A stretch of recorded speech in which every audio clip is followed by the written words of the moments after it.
తెలంగాణ రాష్ట్రంలో కాంగ్రెస్ ప్రభుత్వం ఏర్పడిన తర్వాత అనూహ్యమైన పరిణామాలు తెలంగాణ రాష్ట్ర రాజకీయ పార్టీలలో శాసనసభ్యులు నెలకొన్నదని వివిధ వార్తా కథనాల ద్వారా తెలుస్తుంది.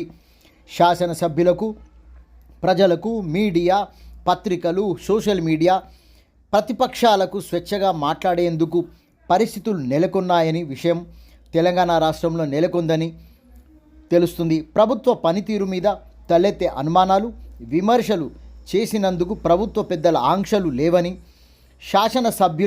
శాసనసభ స్థానాలలో పనులు పూర్తి చేసుకునేందుకే ప్రభుత్వం సహకారం ఉందని నమ్మకంతో బీఆర్ఎస్ పార్టీని వీడి కాంగ్రెస్ పార్టీ పట్ల నమ్మకంతో బీఆర్ఎస్ శాసనసభ్యులు కాంగ్రెస్ పార్టీలో చేరుతుండటం తెలిసిందే.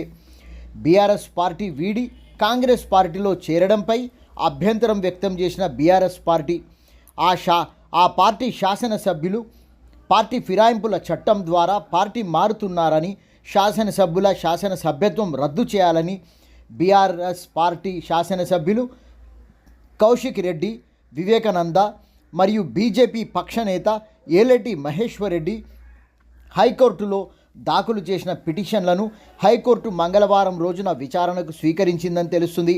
అర్హత అనర్హత విషయమై సుప్రీంకోర్టును ఆశ్రయించవచ్చని బీఆర్ఎస్ పార్టీ నేతలకు సూచించడం జరిగింది.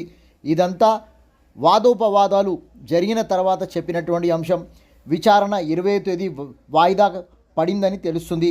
బీఆర్ఎస్ పార్టీ ప్రభుత్వ హయాంలో కాంగ్రెసు, తెలుగుదేశం పార్టీ శాసనసభ్యులను బీఆర్ఎస్ పార్టీలోకి చేర్చుకున్న పరిస్థితే తిరిగి కాంగ్రెస్ పార్టీ ప్రభుత్వంలో జరుగుతుండడం గమనార్హమని రాజకీయ విశ్లేషకులు అంటున్నారు. ఏది ఏమైనా పార్టీ ఫిరాయింపుల చట్టం అనేది మళ్ళీ తెరపైకి వచ్చిందని తెలుస్తుంది.